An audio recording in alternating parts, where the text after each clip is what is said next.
My bad. Oh, you're good. It's all good. Yeah. Okay.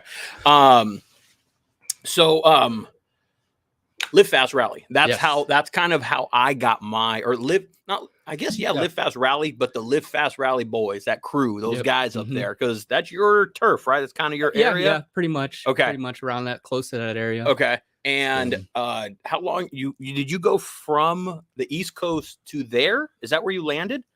So I did 10 years in the Marine Corps. I was originally from New Jersey, and then I went to Parris Island, South Carolina.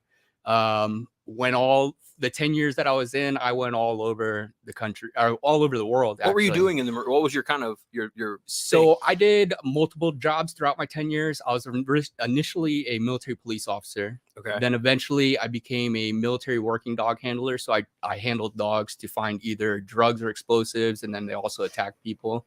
Wow. I did that for about 5 years, my first 5 years in the Marine Corps. And then once I picked up sergeant, I switched over and I changed to be an explosive ordnance disposal technician. I don't know if you're familiar with that. It sounds very technical. The easiest and very high end. The easiest way to explain it is to get you to have a visual is the movie Hurt Locker. Hurt Locker. I don't know if you've seen that. I have not. Okay, I can't say. Break it down. Let's see. So I used to. I was trained to disarm the improvised explosive devices. Okay. We also disarmed like unexploded ordnance and stuff like that. So like, let's say if we took an airfield and bombs and stuff were dropped on it, and now we want to use that airfield, there's a dud ratio. You know, there's some of those are duds, so we had to go out there and clear those as well. But gotcha. What most people know us for now is the improvised explosive devices. They're telling me no video. Oh no. Yeah. Should we fix that? Yeah. Let's fix that then. Let's fix that. They can hear us, it seems. But there's. Want me to do it like we're doing? No, like I think I need to fuck with it because it's probably up. I'm thinking that one's dead. Closed. Yeah. Because something's. Let me see. It shouldn't be off because I have it plugged in. Let's go. There you go. There we go. USB mode. Start USB streaming. Okay. Sorry guys. We're gonna make sure we get this right at least for shit. That's what you call a glitch in the system, right there. It's a glitch. I'm a motorcycle guy, and this is a painter. Well, hey, we are not what you would call tech guys, but you know. Okay, here we go. Oh, you know what it is? Battery. We can fix that. I can fix that one. Okay. If you like me, you got like 3 or 4 batteries, you know. Yeah. Because I see you got like 5, 6 drills over here, so you know. I know he got your stuff, man. Hey, I try to keep it all DeWalt, you know what I mean? But, I get that too because, if it works and they got that tool, I'm getting it in 2 batteries. To be honest, a lot of that stuff is for work. Okay. I have that luxury, maybe? Is that what we want to call it? But you got it. Yeah, I have that luxury. Okay, so this one's that. That was so annoying. Oh, this one's about to die too. Crap! They shouldn't be doing that because it's plugged in to this. It's like you on your bike, Chris, today. What happened? My battery was. I forgot to plug it in. A glitch in the system. No problem, just solution, right? But as a man, when shit doesn't go right, you know how shit escalates to a certain level. That I know. That was Chris. I was like, it's all good, dude. It's all good, man. It's all good. We'll be fine. Because then you. Okay,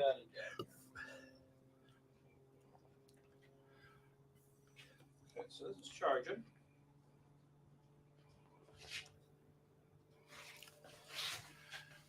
Sorry, fellas. You're good. Good.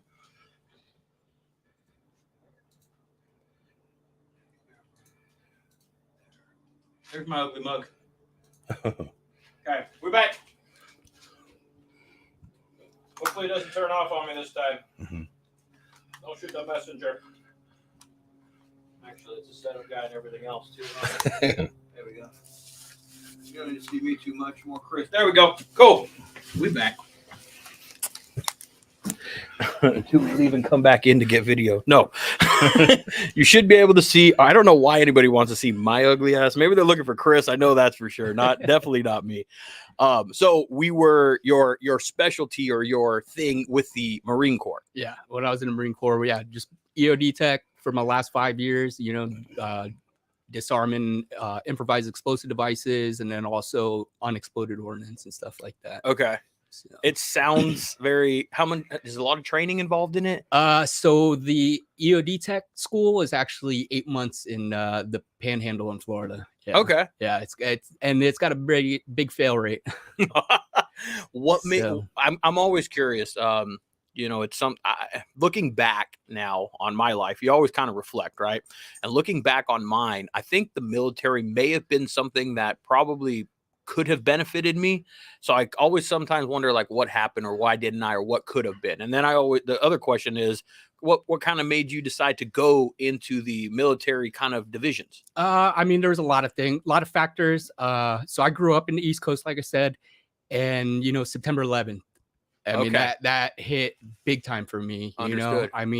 It snowed ash in my backyard growing up. Were you that close to ground zero? Yeah, in New Jersey. Yeah, I live in a town called Woodbridge, New Jersey, and to go to the Outer Bridge crossing just to get into Staten Island is 5 minutes. In New York. You're right there then. Yeah. You ever been to the East Coast? I have not. No. I have. I take that back. I was about 18 years old. A buddy of mine went to Dartmouth Ivy League school, and I went to go visit him over there for maybe like 4 or 5 days. But it was during the winter, and it was only at his college. And it was just like right there inside the campus area. That's kind of as far as as my East Coast travels kind of go. You from there at all? No. I'm West Coast. Or not from there, but you've traveled over there. Been there, AIT, our school that we learned in the military. Okay. But I still want to go back to check out the Washington Monument, the Abraham points, White House. But I've been back to New Jersey and I went into New York. Totally different world. But if you've never been there, it's one of the bucket list things. Yeah, I can imagine. And it's way cool, man. It's totally different. I was on Chesapeake Bay, and it's just totally different weather, but experience, in Maryland, and so different lifestyle. Totally different. Just like different music. They totally different, but it's cool. It's way cool. So you born and raised out there in Jersey in that area then? Yeah. Mm-hmm. Parents like migrants or like so my New York is I imagine like LA where it's very diverse. Yeah, you got everything. Oh yeah, definitely a lot all over the place. But I'm half Irish, half Filipino. Okay. So my mother is born and raised in the Philippines. Came here when she was a teenager. Okay. Somehow managed to end up in New Jersey of all places. It's sometimes it's very interesting and interesting to find out where our ancestors migrated to. Like, why'd you go there? Like, what but circumstances, financial things, we don't know, and you're kind of like, oh well, I'm glad I did because I am who I am because of of that. I'm grateful for So 18 years then there, or right out of high school military 19. Yeah. I was a little troublemaker, and then right about 19 years old is when I realized, I got to do something. I feel I had a recruiter walk up to me and it was little in your ear and stuff, like downhill from there, but I actually told my mother, I was like, hey, can you bring me to a job interview, and she brought me to this building for the recruiting office. I didn't even tell her that I was going to the Marine Corps. I just told her, I'm going to this job interview, and it was in the same building the post office is. So, the Filipinos, like they're either a nurse or your postman. So she's like, oh, you're going to go get a job as a post office? You're going to go? Excited, so stoked, huh? All right. She had no clue that she brought me to the recruiting office. Wow. I'm like, oh, just go shopping next door. I'll hit you up when I'm done, and yeah. It was the direction that you're like, I needed. It was what I needed to do. Yeah. At that point in my life. Yeah. Absolutely. Yeah. And I'm grateful for all the opportunities that it brought to me. So like anything else, college or whether junior college, Marine Corps, whatever division of the Army or whatever, it's like anything else. You get what you kind of put into it, right? Yeah. And if you go into something open-minded to like to learn and be, you know, because when you sign up for that, you're signing up for, I mean, you're getting a free education. You're getting how now you're working, of course, you're putting in hours, but you're learning a trade, you're learning a skill, you're learning something. So if you go into it as with that, like I'm going in this as to learn a good skill, you can come out of it, you know, on the other end of it with a higher appreciation of for a lot of shit, you know? Oh, yeah, definitely. Yeah. My stepdad passed, it's, you know, a little bit over a year ago, but Marine Corps guy, I mean, old school Marine Corps guy, like, you know, like hazing back in Vietnam. Stuff, like old school, you know, even he would be like, you can't do any of the stuff that we used to. Not. Yeah. Even the 10 years that I was in, it drastically changed. Oh, I mean, there was a lot of things that drastically changed over the 10 years. One of the things is obviously hazing. You could get away with a lot more hazing when I first came in, and then towards the end, that's it, man. They found out you were hazing, they'll crucify you, you know? Same thing with DUIs. Everybody had a DUI when I first came in. Really? Now it's a career ender. You get a DUI, you know? And then even the stigma of mental health too. It was completely different. When I first came in, I got attached to a unit in Camp Pendleton, California.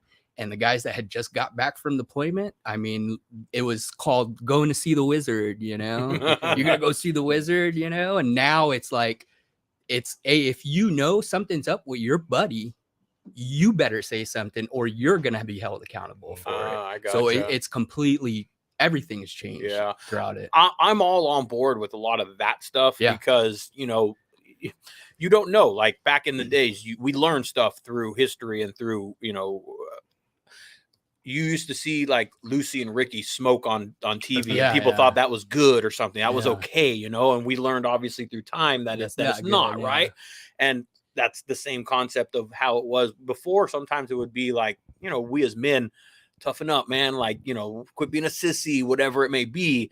But then as time goes and you see all these men dealing with these same kind of mental and issues that because of the stuff that they see and things that they go through in that line of work, then you go, oh, there's more there. You know, there's, it's not just, hey, you're just a sissy. It ain't that anymore. No, absolutely not. It is exactly what you're saying. You know, it's very unfortunate, but I've lost more friends to suicide than I have in combat.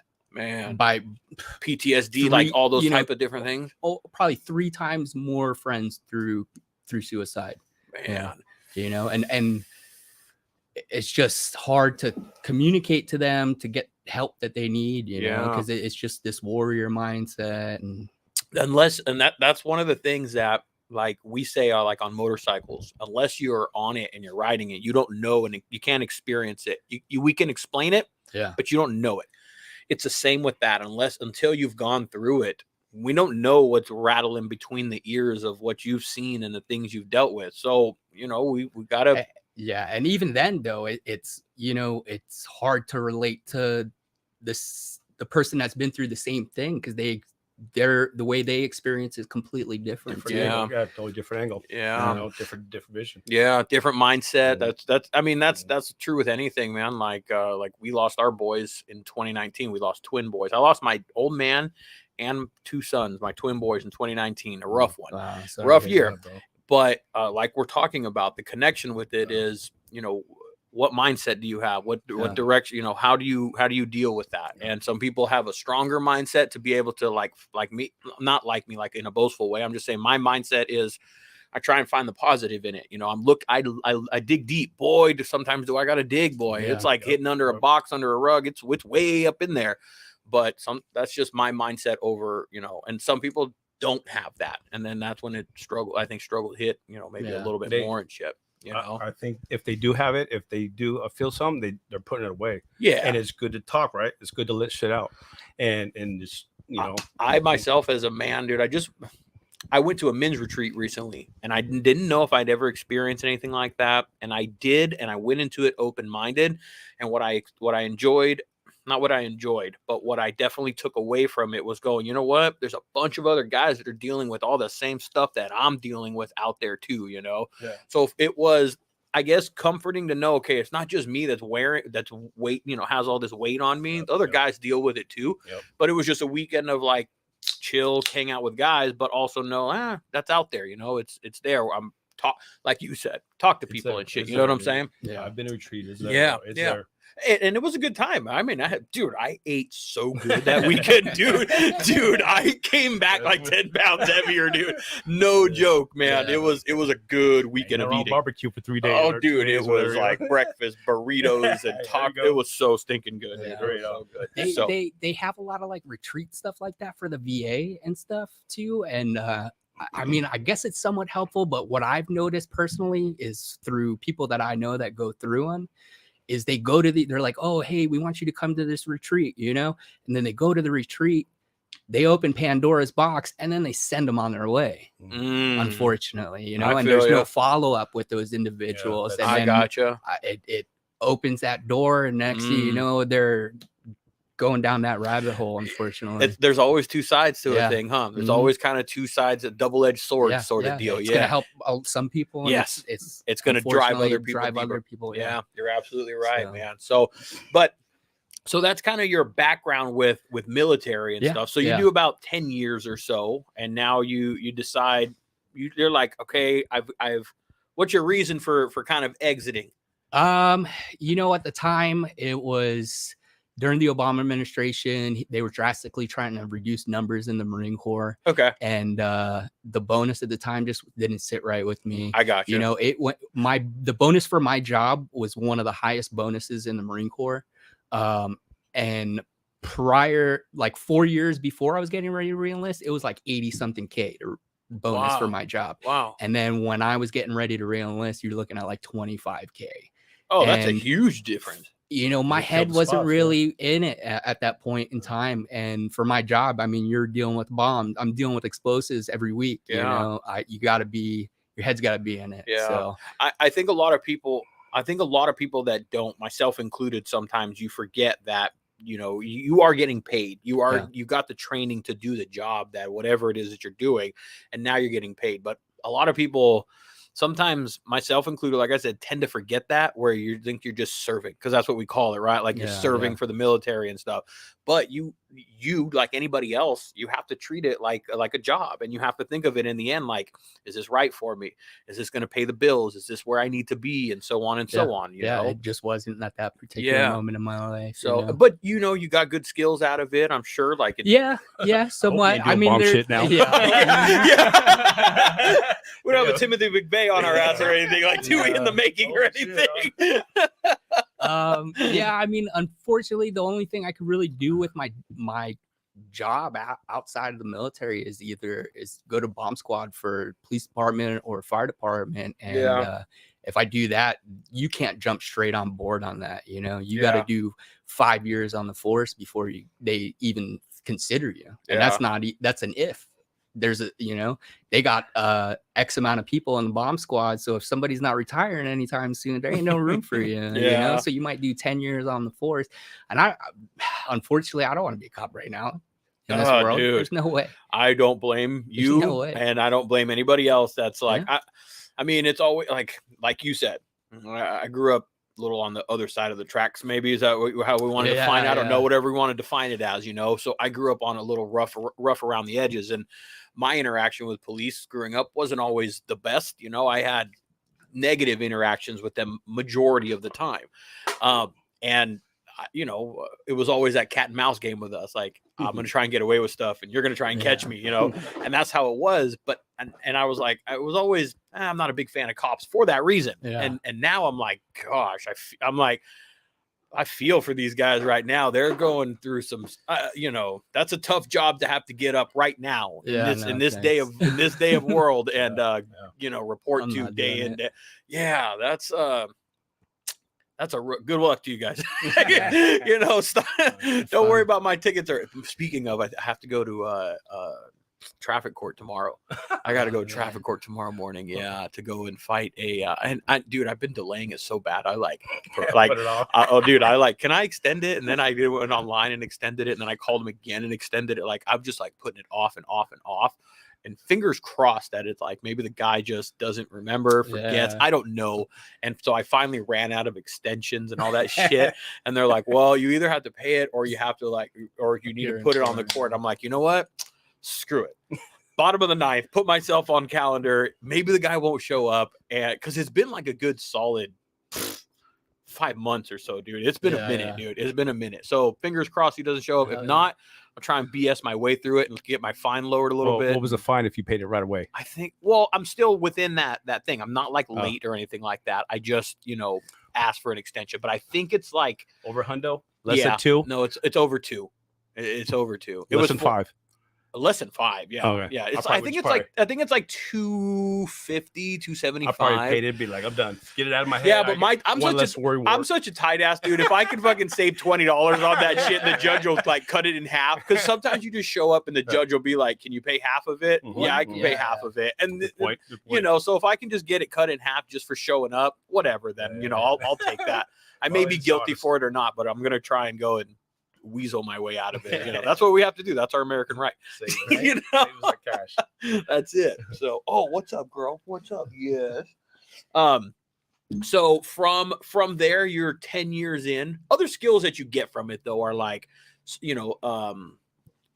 what are they? What's the fucking like your structure and your structure, leadership. Exactly. I mean, for my particular job, hyper attention to detail. Mm-hmm. You kind of have to have a hyper attention to detail in my profession. In that profession, and now because our motto is initial success or total failure. Because it's either my problem or it's not anymore. So fair enough, man. Yeah. So I mean, you take what you take out of it, and then did you, from the end of your time and served, is that what you make your way back out here, or do you go back home? I end up staying out here the whole time. So you were stationed out here then? Yeah. Okay, so that's what initially just brought you out here. Yeah. My last duty station was in California. So okay. Actually, back in 2006, when I first got stationed out in California, I told my mom, I was like, I'm not coming back to Jersey. It's not happening. Close to the beach. It's not happening. I'm done with winter. Where in California were you? I was in San Diego County. Yeah, dude. Yeah. I mean, come on. Like, if you landed in San Diego, you're like, that's me and my wife. Like, that's San Diego has a soft spot in our heart. We share our anniversary there, a couple different things, and so.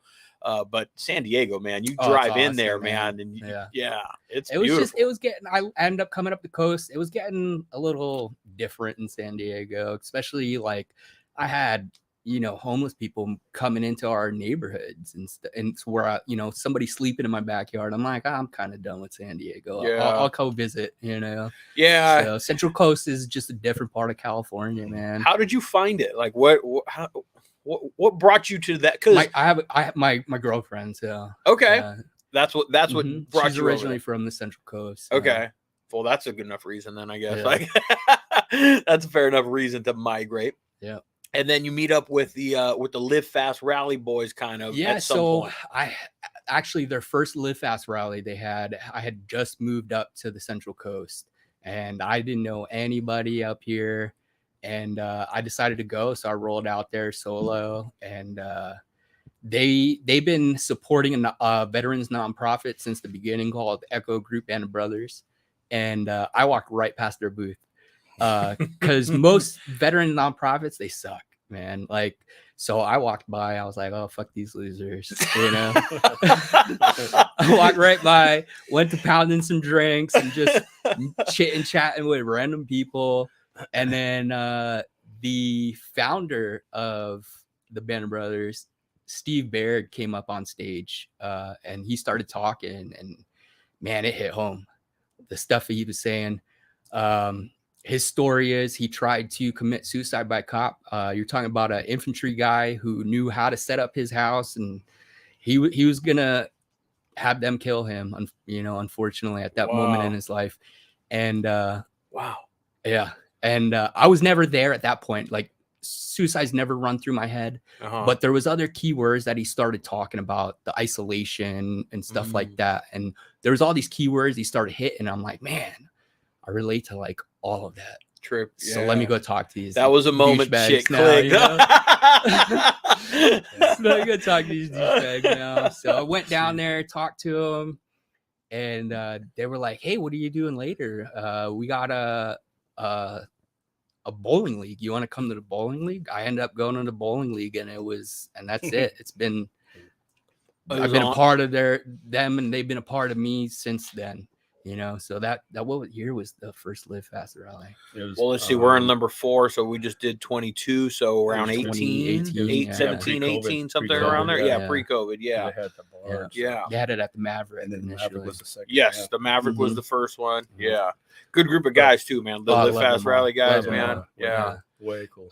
You know, I a lot of what I do today is because of them, you know, and they made that introduction to a group that I needed in my life at that particular moment in time. So how do you work? Do you still work Band of Brothers? You guys what do you guys do, I guess, on a normal routine basis? So for the most part, Band of Brothers has a softball league, okay, a bowling league, and a pool league. And this is all up in the Central Valley This area. is in Santa Maria. It's all in Santa Maria. Okay. There's some stuff that happens in Lompoc too, but okay, for the most part, Santa Maria. But you got the softball team, who I think there's like 6 or 7 teams full of veterans, and then another team that's all like civilians, either like spouses or friends and stuff like that. So it's like a league then. It's a whole league. Yeah, they don't play anybody except for all the other veterans teams. Wow. So, yeah. Okay. So it's a place for them to go and have outlet, you know, and just interact with people that are going through the same stuff that they're going through, you know. Talk shit. You know, we talk shit. Yeah, it's a lot of talking hit the shit. ball, man. You know, talk some shit. I umpire softball. I umpire softball at Yeah. least twice a week. Feels like more, but I umpire softball twice a week. Yeah. And when I played softball, it was the same thing. You go out there for the camaraderie, for the hanging out and stuff. But when you hear it and what they're doing, and you know, kind of the specifics or the need for, or not the need, the requirements for you to be in this league, be a veteran. Yeah. You guys have, like you said, they're putting together a place for like-minded people, maybe people that are maybe dealing with the same things and stuff. And like you said, the retreat is great. Yeah. But it opens up that portal, like you said, and having a softball league. And what else did you say? A bowling league? There's a softball league that's on every Friday night. There's a bowling league, which takes up more than half the bowling alley. And then that's on Sunday nights. Well, pool league as well. So we have on Monday nights, we have 2 8-ball teams. And then on Thursday night, we have 1 9-ball team. Okay. So it's a good thing that they're bringing. The men's retreat is great, but then you have the follow-up. Yeah. And that's what these are. That's what you have, is the follow-up of like, how you doing this week? Or just, you know, some. Well, you make your friends throughout your teams and stuff like that. And like I did, that's how I met him, was through softball, and I've been friends with him ever since. He's like, "Oh, you ride?" I'm like, you know, I pulled up on my bike one day and he's like, "Oh, you ride?" He's like, and then that's it. It's game over. Softball and motorcycles. Yeah. A couple beers. Like beer too? On. Yeah. Good, bro. Yeah. It's all good. It's actually interesting, man. How long have you played softball? Is it something that you just got into? I just got into because it, and then I don't do it now anymore because I'm afraid I'm gonna like break my hand. And then well, there were some money. I mean, there were something. So I ended up switching over and playing on the billiards team now. Oh, no shit. Yeah. Okay, how you do with that? I got really good real quick. Did you? Yeah. You get your own stick and all that shit? Yeah, I got a really nice stick. It's like, oh, man, it's like, I asked my buddy, I was like, "Hey, what stick should I get?" He's like, "Oh, you should get this one. It's like this good starter one." I was like, "No, I know myself. I'm going to get obsessed. I'm just going to get the good one now." Smart. Like, so. I had like 20 games up in Laguna. I didn't win one, bro. I was like, really? Come on, man. It was cool though. It was chilling, you know, and military playing pool down the fucking day room. So I thought at least get him 1 or 2 games. Fuck this motherfucker. No, you got into it then. I got into it. Yeah. Couldn't talk shit. Like we were playing we only had 8-ball teams for the longest time. And then I was like, look, we need to start a 9-ball team, or I'm going to go find a team. And then they were like, okay, we'll find it. We'll start a team. So we started a team. They can. And so 8-ball, 9-ball. 8-ball is colors and then the stripes, and then 9-ball is just 1, 2, 3, 4, 5, 6, 7, 8, 9. Yeah, I remember my dad would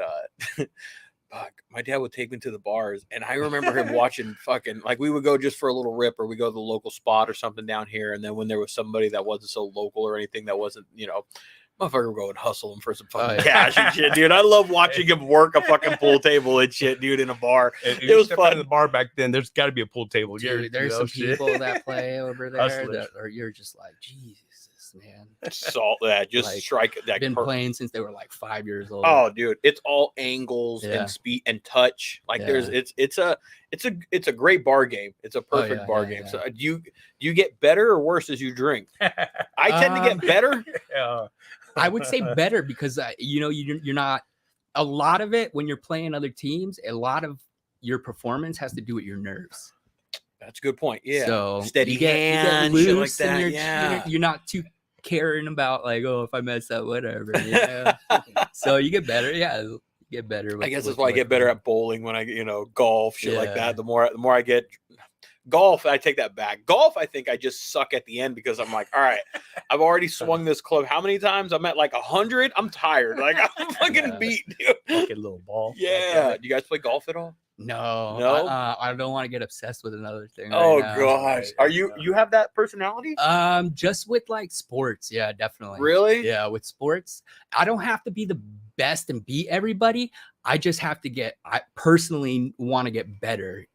Just with sports, like just whatever I'm doing when it comes to sports. So like when I play pool, I don't care if I lose to somebody else. Most of the time I lose because I wasn't playing well. So I just want to get better.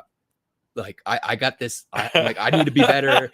I need to do better at this. He does it in painting too. Because remember that one time I run up to Reno, and I was, hey Chris, my helmet. Yeah. No, fuck no. I can't let this shit go. He starts fucking. I'm like, this mother, no. So, all right. It's the personality trait then. Yeah. You. High shit. At least you know. At least you recognize that your trait. I wouldn't say I'm like that, but I am one of the persons that I don't need to know everything about a subject, but I like to be a little bit informative. I like to know some basics at the very least about it. I don't want to sound like a total dumbass or and even if I'm never going to use it again, or I'm going to do it again, I'm like, well, let me learn. I need to learn how something works before I can go and apply it.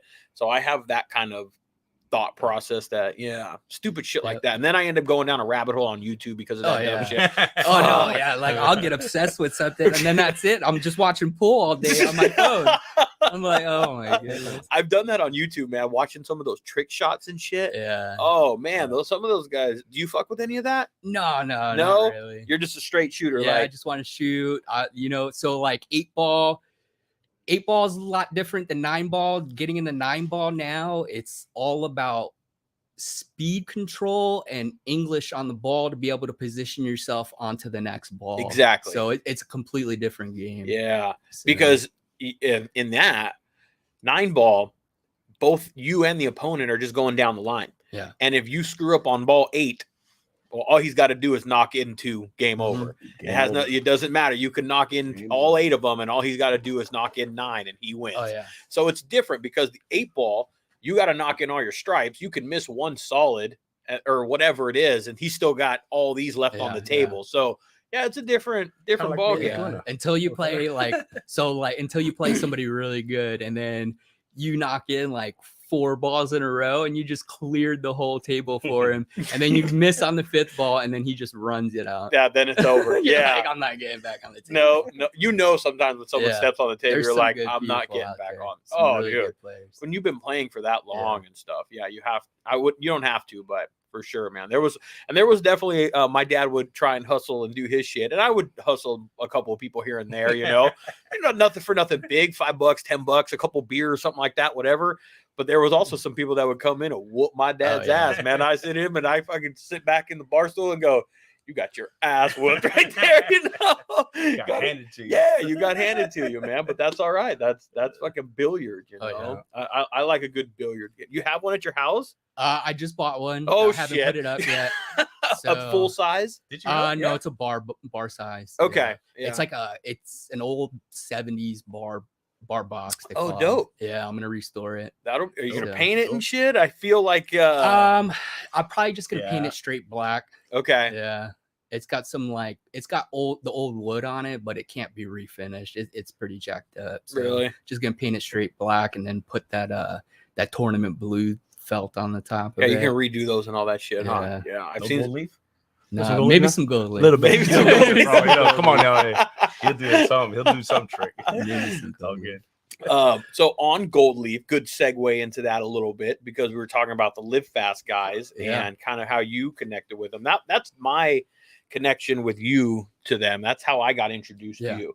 And it was through, because was it number 2 or was it 3? I definitely know 3. I definitely know 3. 3 was the first one that you put a bike up, that you did the paint work on the raffle bike. Yeah, 3 was the first year that I put up a booth and then also did their raffle bike. Yeah. And that year was that orange. It was the orange tangerine FXR. Kinda, It was the FXRC. I forget what year. Okay. But yeah, that thing's gone.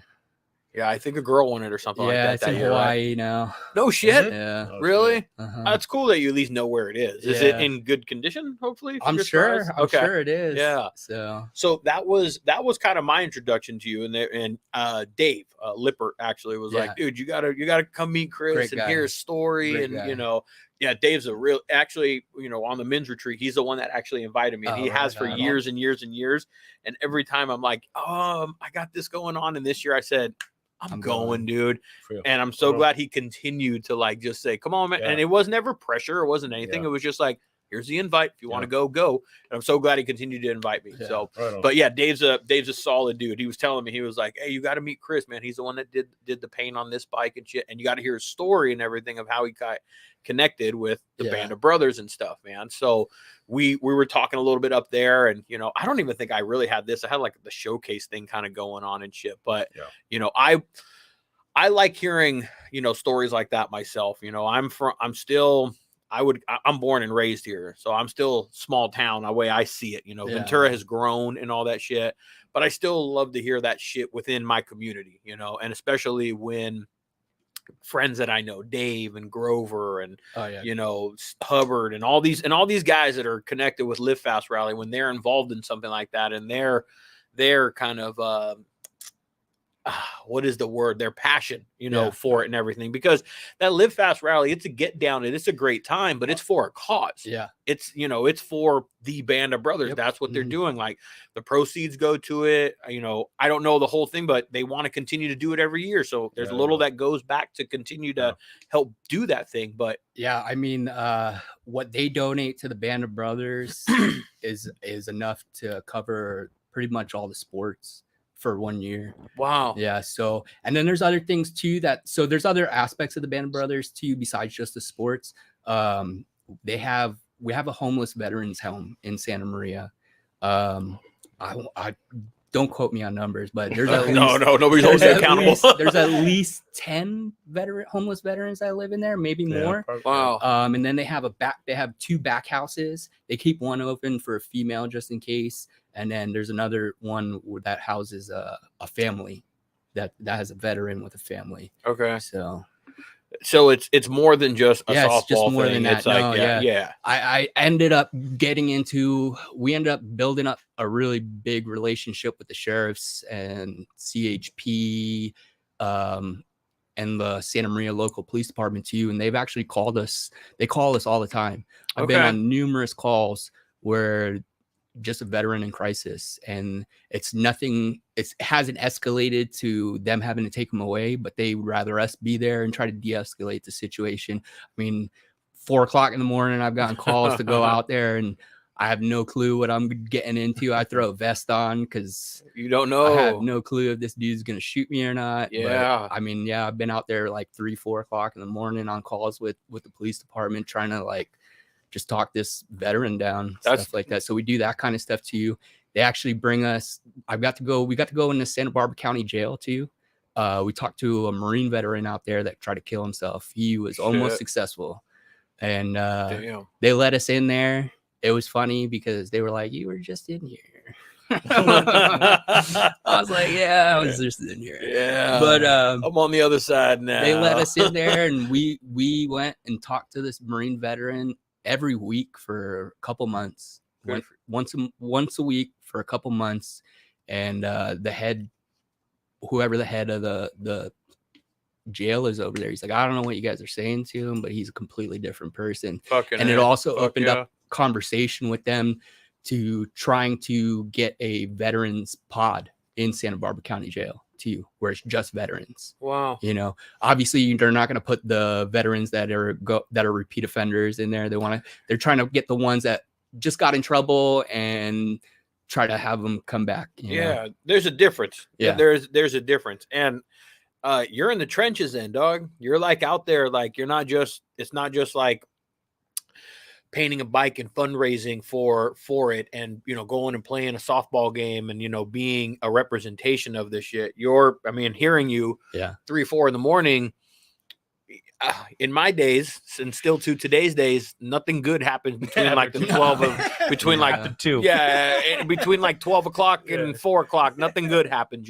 so when you're getting phone calls at 3 o'clock in the morning, crap, that's not a good phone call when you get one at any time of the night. And then you're getting up and hitting the streets and like being out there and talking to these guys. That's like that's some solid respect on my part towards you and what you guys are doing, because that's fucking that's real shit. That's not just like, here's a flyer, here's a program, talk to these fucking people. That's like what you were saying, like enough of these there's so many of them that just whatever, I walk right by that shit.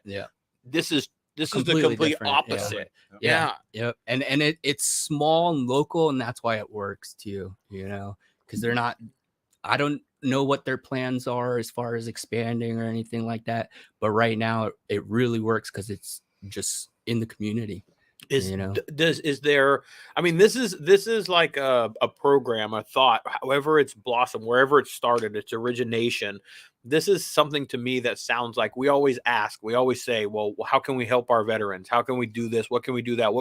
We got the VA program. Like this concept, this reality of, but you got to find a band of brothers. That's like the perfect name for it. You have to find that group of people. But this sounds like something that you guys, not to like be a monetary value or like a business type thing, because it sounds like obviously the idea is, hey, we just want to help people that need the help, because we understand it, we get it. That you could take it to other counties or areas, and develop it, slowly. We actually did have an individual here, Stacy Moody. She's a veteran as well herself. She worked in the VA, and she ended up getting a job in Lake Havasu. So she left, and she was such a big part of the Band of Brothers here that she actually started a billiards chapter out there. So they started it, and it's just starting slowly, just a billiards league. Yep. And it'll grow. That's how the word spreads, man. It's a small thing. It's not always about, I've said it kind of by using the analogy with bike nights. It's never really about the quantity of people. It's about the quality of people that you have in there, like you can have just 5. I've said that like example with this podcast and anything like that. I could have 200 followers, but if those 200 people are the ones that are like about what we talk about and what we discuss, then that's cool. That's our community. That's our thing. It's always quality over quantity. Numbers are great, but you want those numbers to come organically. You want them to come because you don't need to just, because that's the way a program, continues to work and shit, man. But I love to hear that you're like hitting the streets, like with it. It's not just talk. It's not any of that. And they're about it. You're about it. The Band of Brothers, essentially is, hey, if you know somebody, reach out, and that's what happens too. The community, everybody in the community knows who we are, and so they end up, they're like, oh, I know this veteran that's going through some stuff. Good. Hey, you guys should come talk to this guy. And, that's kind of how it works. Good. So, actually, and I know he won't mind me talking about it, but, so, Pretty Mama. Shannon. So Shannon, real quick, congratulations. Side note on that bike winning up at Kernville, by the way. Yes, congratulations. That's half her too, man. Everybody's like, oh, it's the paint job. I'm like, no. Like so much stuff dialed in on that bike. In addition, you got to take the bike and ride the bike, and you got to be out there putting it. So yes, congratulations, both. So her mother has an apartment upstairs, and she rents it out to a Marine veteran. And one day Shannon called me and she's like, I don't know what to do with this guy, blah, blah, blah, blah, blah. And she reached out to me. I was in the middle of paint and I was like, all right, let me get to a stopping point and I'll come there. you know, and got there, and oh man, it was this kid was in rough. He's not a kid, he's a grown man, but he was in rough shape. You know, he was just not dealing what he needed to deal with properly. Yeah, and he was trying to deal with it with alcohol and stuff. And fortunately, we were in Iraq together at the same time, the same base. We had no clue who we didn't know each other. Wow. But that connection was enough to just start the wheels to get him the help that he needed. You know, I tried helping him apparently I talked to a couple other Band of Brothers people. They're like, yeah, we've been trying to help him for a while. We really haven't been able to get through to him. You know, you don't always get through to people as much as we try. We don't always get through to people. And, you know, he ended up, a couple of days go by, and I told him, you know, here's my number, call me. I tried to get him to come to softball, you know, this and that. And he just kept going back to drinking and stuff. And he was calling me drunk, and I would listen to him for the first, you know, couple of days. And then eventually I told him, listen, man, I will give you all the time in the world, but I won't give you my time when you're drunk. That's fair. You know? Yep. Like I can't get through to you when you're drunk. Absolutely. You know, and then I talked to him. I said something to him that I think hit home. And then this was last year as I was heading to Sturgis. And I talked to him. He's a grunt, so I talked to him like a dumb grunt. And I just laid it out to him, you know, crystal clear about his life and where it was going to be. And some tough love. Yeah, some tough love, basically. Yeah. And, you know, 2 days before I got into Sturgis, he sends me a text, and he's like, I'm checking myself into the DOM facility, which is a facility down in LA for the VA where, I mean, when you check yourself in, they don't let you come back out until you're ready type deal. So he ended up spending, I think, a month and a half, 2 months out there. Wow. And man, he's a completely different person to this day. Fuck yeah, Chris. Like a completely different person. He has found hobbies now that he. How old, do you mind if I, how old is he? I want to say he's around my age. So he's around like 36. I'm 36. So he's around my age, maybe a couple years older or younger than me. Okay. But man, like he's found hobbies and he's doing stuff now, you know. Yeah. What's he doing? Curious. Like what's like filling music his time production, music. It's a trip, man, to hear, like, you know, everyone has talents, everyone has skills, and now he was just so preoccupied with other stuff and demons and stuff that he couldn't expose his talents and what he has, you know. Oh, yeah. And he's, you know, he's constantly hitting me up all the time. He's like, dude, these people are hitting me up to make a song and blah blah blah. And I'm like, hell yeah, dude. That's like, fucking it's dope. so good to see you on a better, you know, the better side of things. Yeah. That's got to be on your end.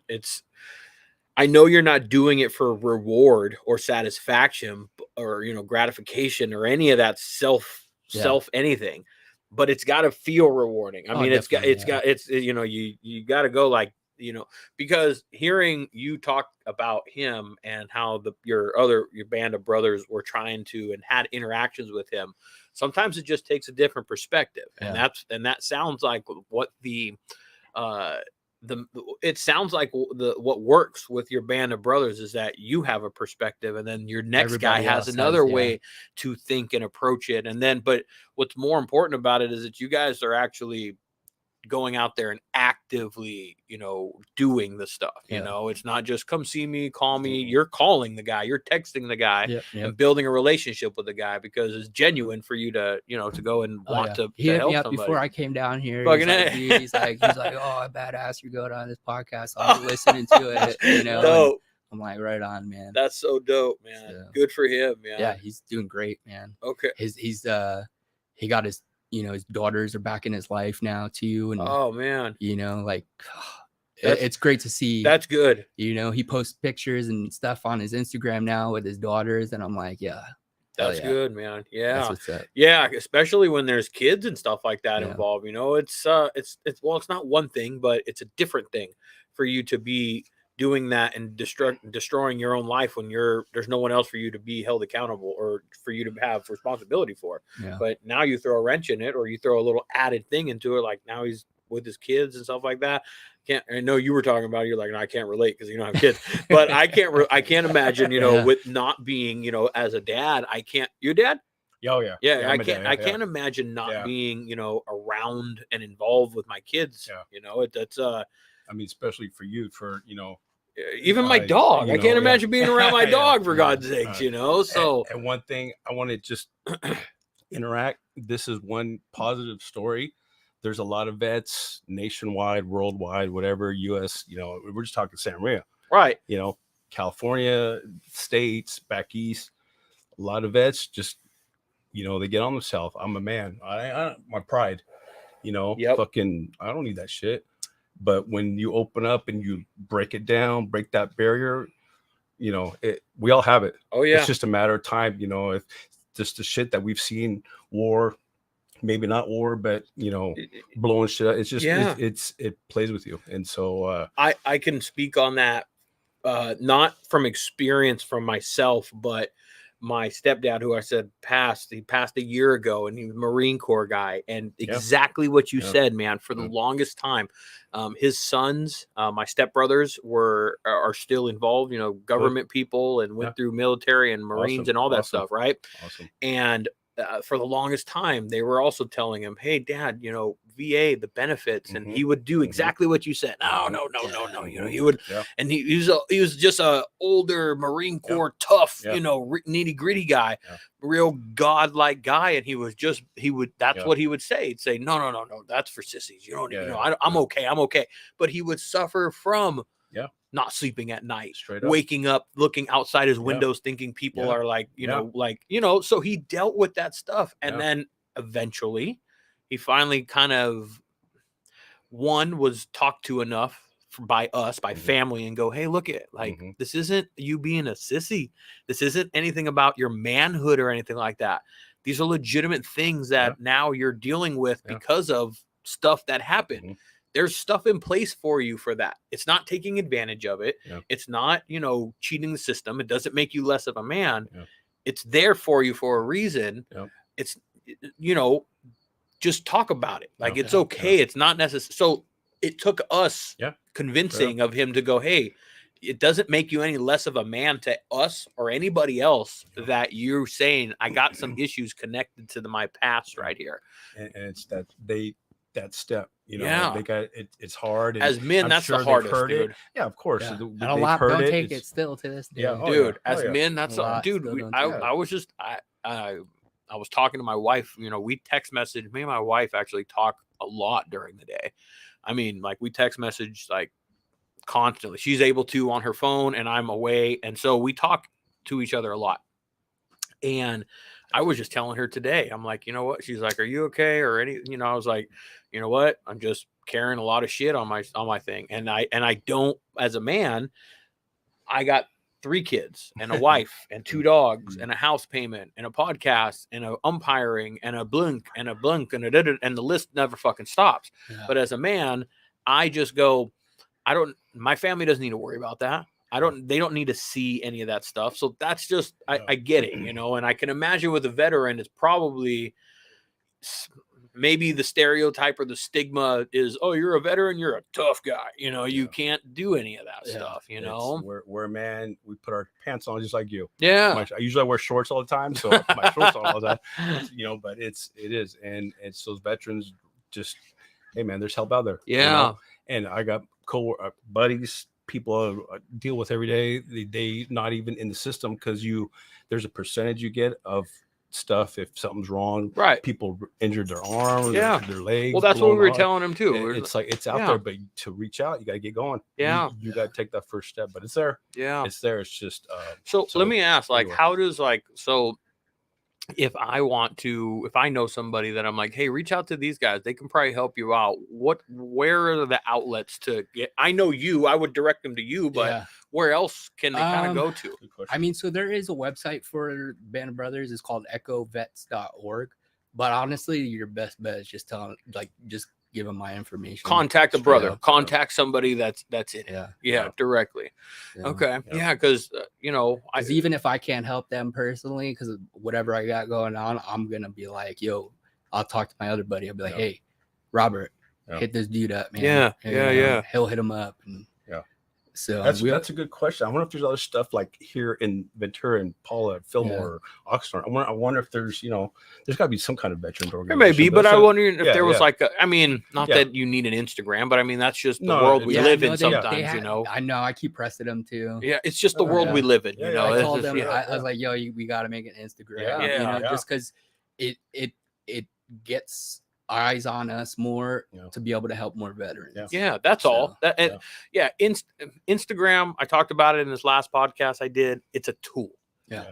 It can be a tool to just show your friends and your family, your personal life and your kids being, or you can use it to expose is a terrible word, or to put out your guys's, you know, band of brothers to get that message out there. So all it is a tool, you know. So by all means, if you can convince them to, you know, put it out there. But if there's different outlets, I want to make sure that people can get connected. I know, hey, call up my buddy Chris. Anybody that comes to me, I got a direct line to a direct line to somebody. Here you go, you know. So, but how does the painting kind of get, because you started off by going, 2 years. 2 years. I'm like looking at your bike and I'm looking at you know, other bikes that I've seen out there. And I'm like, 2 years. Is there any prior? So it actually relates back to the Band of Brothers, the bowling league. I was in the bowling league back in 2019. And I still wasn't dealing with just get yours. Here, just no, we get the rest of that. I'm gonna kill this one. I only wanted one or two, man. I wanted one or two. Yeah. So I'm gonna cut half this off. That's cool. I was bowling over there in the bowling league, which of course I got obsessed with that too. Are you out there spinning the ball now? Yeah. I had like a 190, 200 average. Dude. Yeah. Let me go grab another beer real quick. You guys need anything else? No. Hey, water. Can you get a water? Yeah, thank you. That's funny. I didn't know because get that bowling shit, man. That's cool.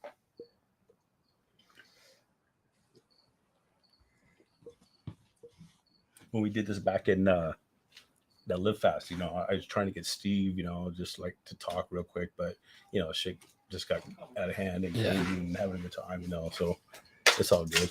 All right. Water. Thank you. Much appreciated. Thank you. All right. Yeah, so you got an obsessive attitude, big man. When it comes to sports, though, for sure. 190, that's pretty good. Yeah, that's pretty good score. So I was going through some personal stuff, and I was probably drinking more than I should have at that point in my life. Okay. So we go through peaks and valleys in our life, you know. And it was a bowling tournament.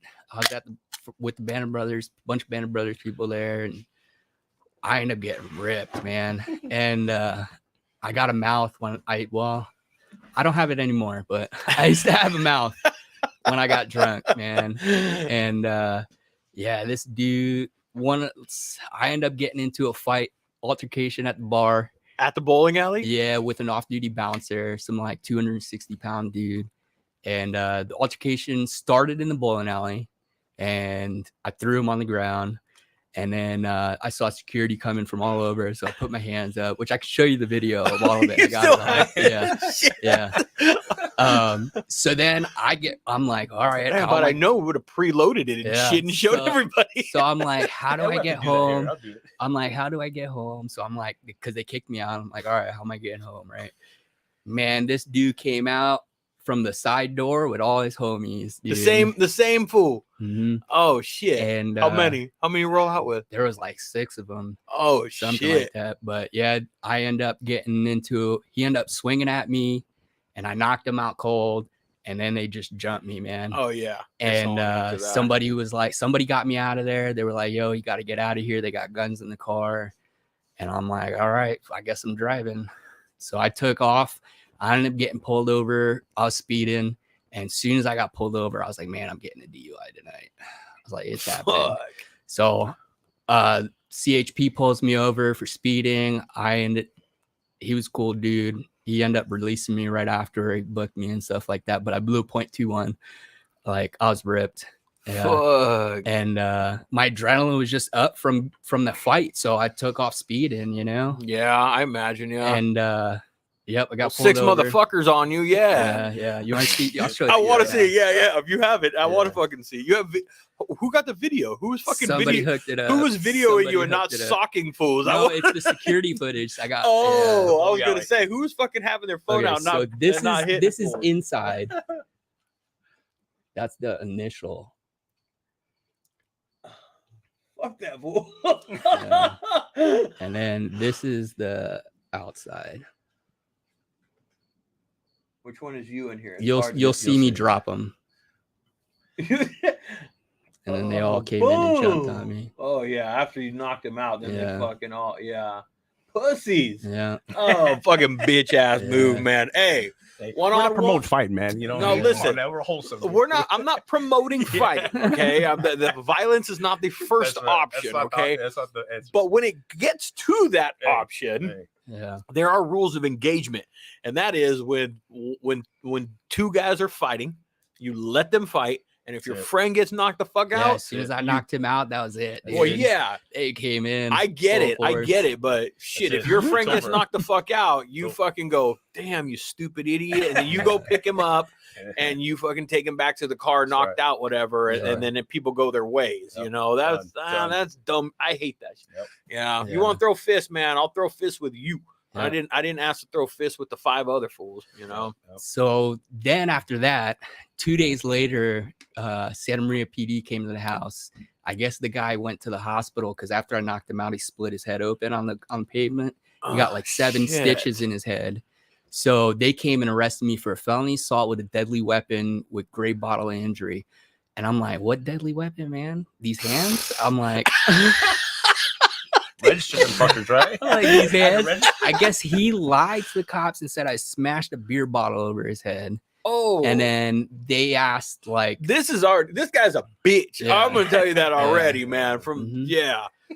So they I end up getting arrested for that. I go to county. They end up releasing me or whatever. But then I end up getting the security footage for that.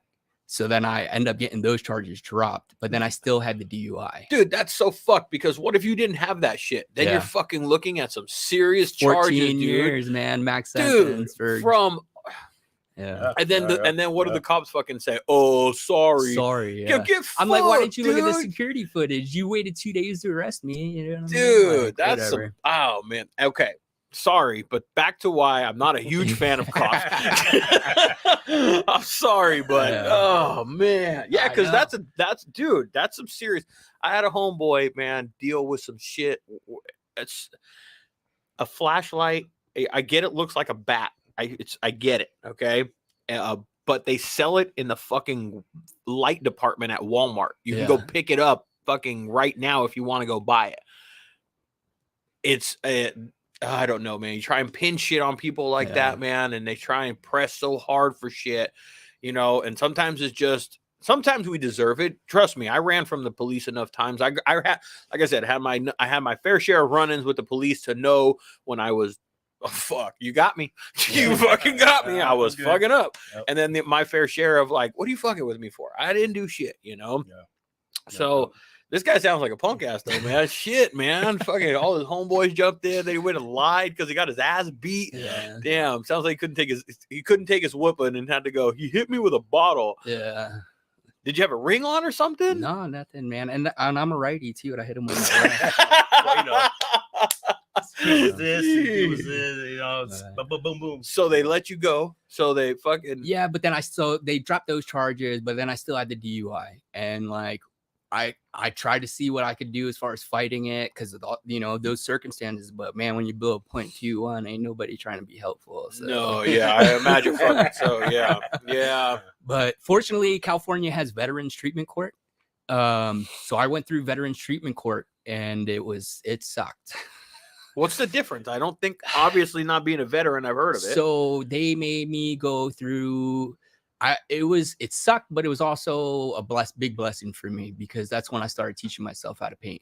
But okay, the things that the judge required me to do for a year and a half, it was a little over a year and a half. I had to go to alcohol treatment counseling, stuff like that. I had to go to, and she made me go see all these doctors in the VA. That was the biggest thing. She made me go talk to people and get out of my own head about stuff and actually talk about things that are bothering me and stuff like that. So, okay.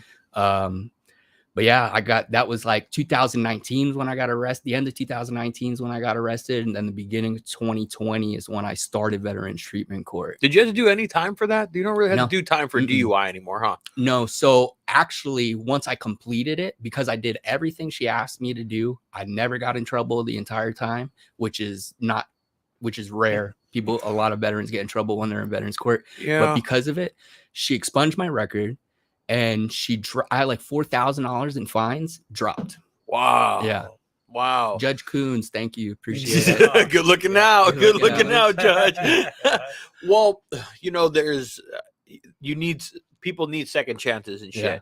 And third, fourth, fifth. You need people need chances, but I think it's more of the recognition of like, this guy just it's not a everyday, it's not a pattern thing. There's better there, and when those chances are given in those situations, then, look at you now, I guess, so to speak, I'm imagining you're feeling like you're in a better place, oh, absolutely. than you were just, what are we, 22 to 3 years ago and shit, So 2019 sounded like some rough years for both of us, man. 19 was some rough years for us. Yeah. But I end up, so the beginning of 2020, I started Veterans Court. One of my buddy, Robert Raymond, who's a part of Band of Brothers as well. He brought me, I went over his house, and in his garage, man, he's got all these fucking little model cars that he's built over the years, and he's painted a lot of them, and he's painted some of them with like metal flake and lowrider graphics on them. Okay. And that's pretty much, he's like, oh yeah, check out my airbrush, this and that. Started showing me some stuff, and that was it, man. Like obsessive. The obsession. I was about to say, man, the obsession fucking kicked in. Obsession. I'm like, man, I think I could do this. So you never picked up a brush or a paint, or not a brush, but you never picked up a paint gun before that or anything. And so it's interesting because you're like recently. I've had a few painters on in the recent podcast, and I have a background a little bit with it, so it's interesting to hear that your progression with it kind of so rapidly. And I think now talking to you, it kind of makes sense with the obsession. That's the, painters and stuff like that. Yeah. Become obsessive. Obviously you have to. Actually, Steven actually said the same thing. He said he got obsessed with the pinstriping portion of it. And he just had a fucking piece of glass that he laid out on his table, and he would just sit there and fucking for hours, just figure out how to lay a line and pull a line and do all that type of shit. So I guess, in order to get your craft up that quick, not craft up that quick, but if you have a obsessive and you have to have the skill set, you can't, because I can't draw a stick figure for shit, man. I can be obsessive about paint probably all I want to be, but I'll probably never be able to have the creativity and the design that you have, no matter how obsessive I am with it. You have to have that creative side. Yeah. I mean, I had kind of an artistic growing up. I always draw. Definitely drew a bunch of anime, Dragon Ball Z growing up. I wanted to be I kind of had at some point in my life growing up, I wanted to be a tattoo artist. So art was always there.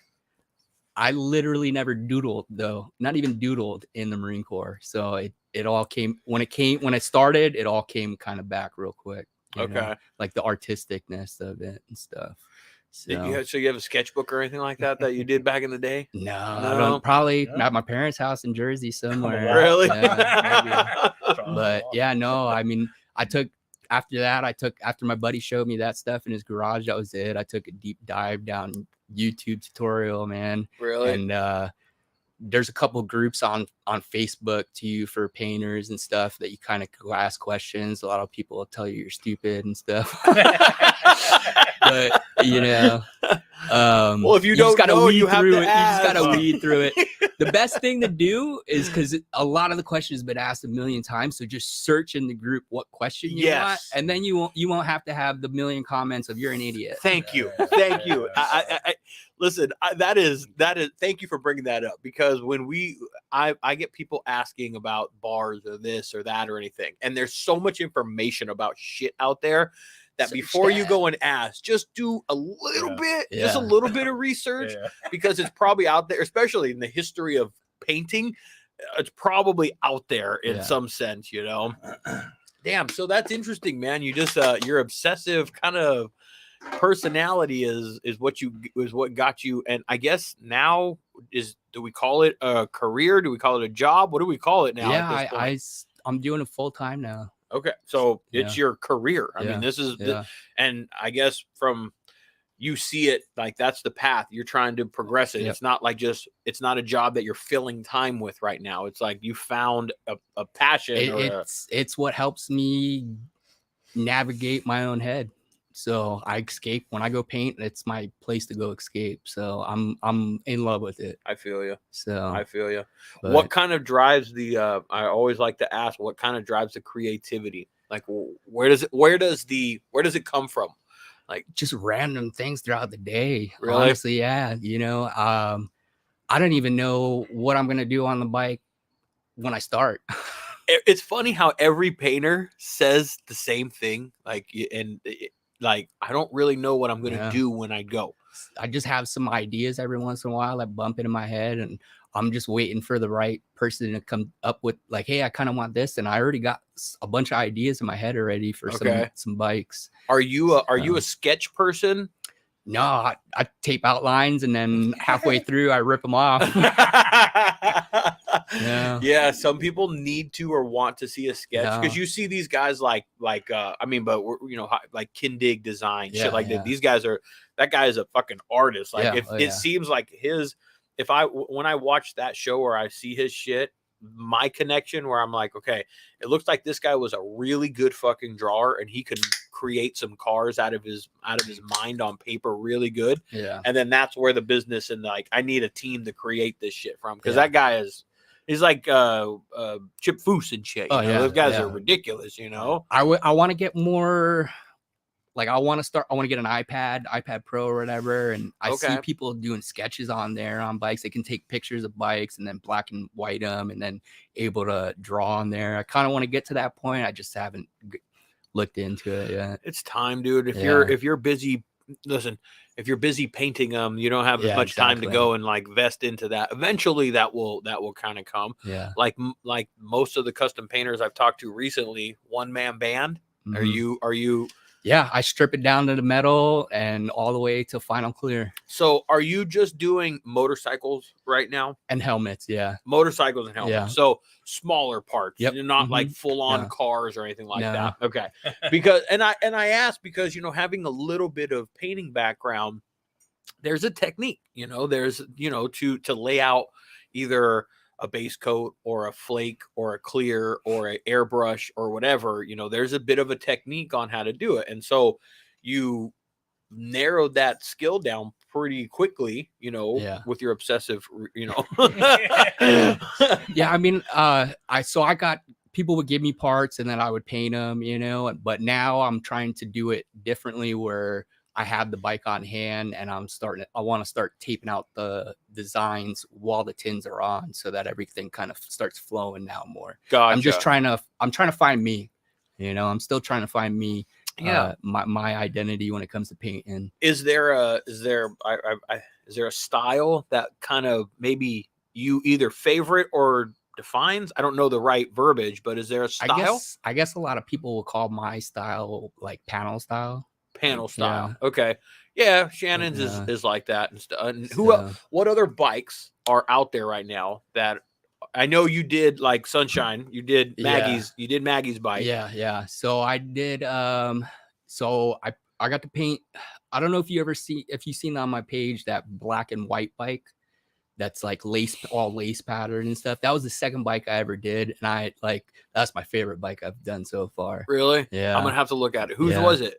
This guy, Mr. Salty. His name's Matt. He's a tattoo artist in San Ynez, like right down from the Maverick. Okay. So, He's probably tattooing while you're up there doing your little interview with the Lift Fast guy. Wait, we're not that tattoo parlor, right? No, not that. No, he worked in there, and then he just started his own one. Gotcha. He was probably in there when you did the podcast. Gotcha. If you had a red beanie, that was him. Yeah. It's possible. Yeah. That was a dope little that spot that we did that. It's a dope little spot too. Upstairs, kind of tucked away. Yeah, it was a cool little spot. That spot. Yeah. Because you don't even know it's a tattoo shop. Nope, not at all. When they told me where it was, I parked in the street. I'm like, where is this place? And they're like, it's up here, up these stairs. And I'm like, this is a tattoo shop. And it was dope because it was like right there. You could see downtown. Bakery was like 2 doors down. Yeah, dude. It was so perfect, man. Yeah. But I painted that bike. Let's see. I painted my buddy Anthony's bike first. That was the first bike I ever did. It was like an ultra classic, man. All those parts for a first bike for tackling. That set the tone. Because was it inner fairing, outer fairing, outer fairing? He had the lower fairings too. Oh goodness, with speakers in there. Yeah, you're like, you were probably thinking, I thought bikes were easy. He got the best deal ever because he ended up paying. I was the first bike. I just wanted practice. I get it. Yeah. So he paid for paint, and then he bought all my stands for all the parts and stuff. Okay. So, all right. I did that bike. Then the second bike I did was that guy Matt's bike. The third bike I did was the Lift Fast bike, the orange one. Wow. And then I did my bike too, my personal bike. That's right. And probably maybe the other Lift Fast. And then I was doing Shannon's bike and Maggie's bike simultaneously. Okay. So I did those 2 bikes. And Maggie's is for those that don't know, it's an Indian. Yeah. It's a Scout. It's a 2019 Indian Scout bobber. Yeah. Okay. Yeah. So she got invited. So Maggie Holt, she got invited by Michael Lichter to be a part of his show in Sturgis. So it debuted in his show. It was called the Immersion Virgins. Okay. So it was a bunch of like first time builders and there were some badass bikes in there. And then just to have that bike photographed by the great Michael Lichter, it was like, holy shit, this is fucking insane. That's a surreal moment. Yeah. And embrace those shit too, man. He was awesome. And he gave me some kind words to dope. Basically like how to just keep on trying to do different things. Yeah. He's like, stay relevant and just keep doing different things. So that's not the key, but I guess it's just the consistency, stay relevant, right? Yeah. In the paint world, Yeah. You are, I was talking with Steven, is that you're in Central, we call the area that you're in Central, but the bikes that you're going to paint are going to end up in Southern California. Like this is a pretty, this is a good, I mean, for you to step into the paint realm of Southern California's paint scene, there's some heavy hitters, in this area, dude. Hitters, some heavy and even hitters. nowadays too, like it don't even matter what area you're in because I'm getting people hitting me up from Tennessee now, dope. Like random spots. I got a helmet that I'm finishing up right now that I'm gonna ship out to Tennessee. I mean, it's a lot of it's social media nowadays presence, Yeah. So today I just released a podcast like on the social media thing. Like you have to be on it. Like I have to be on it. You need to be on it for a business and you need to be relevant in it. And there's certain times where you need to be relevant in it. And there's other times where you don't need to be relevant in it. Watch some shit. Yeah. Or it's not necessary, I guess, to be relevant in it. When you're operating a brand or a business, it's important to be relevant in those cases. If you're an influencer and that's all that you are, it's not the most necessarily important thing to be relevant with. But social media is what we live in. I mean, it's a tool to get more potential customers for me. It's Well, it is for anybody operating a business or a brand through it. Myself, yourself, Jeff Holt, or anybody that's out there that has a business that's what they're putting out there. It's completely important to be relevant in that sense. If you're just out there and you're just a person that just has a nice bike and you're just that's not necessarily relevancy that you got to pay attention to too much, but it's part of our world, dude. It is, dude. Let's get the Brandon Brothers on one. I know. Get them on there. So they need to. How many bikes are you? What are you working on right now? You working on some stuff now? So I just finished. I'm working on like 3 helmets right now. All Simpson helmets.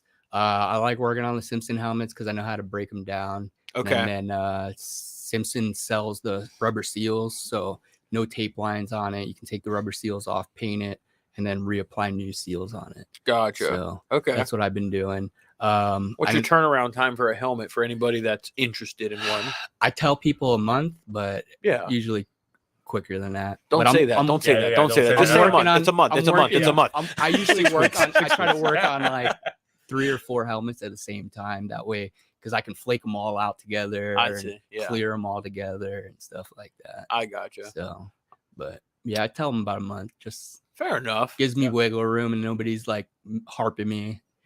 So like I don't know, how do people buy the helmet and bring it to you, or do you just get the helmet and do it all in one thing? So I've recently just changed it to where they have to purchase the Simpson helmet through me.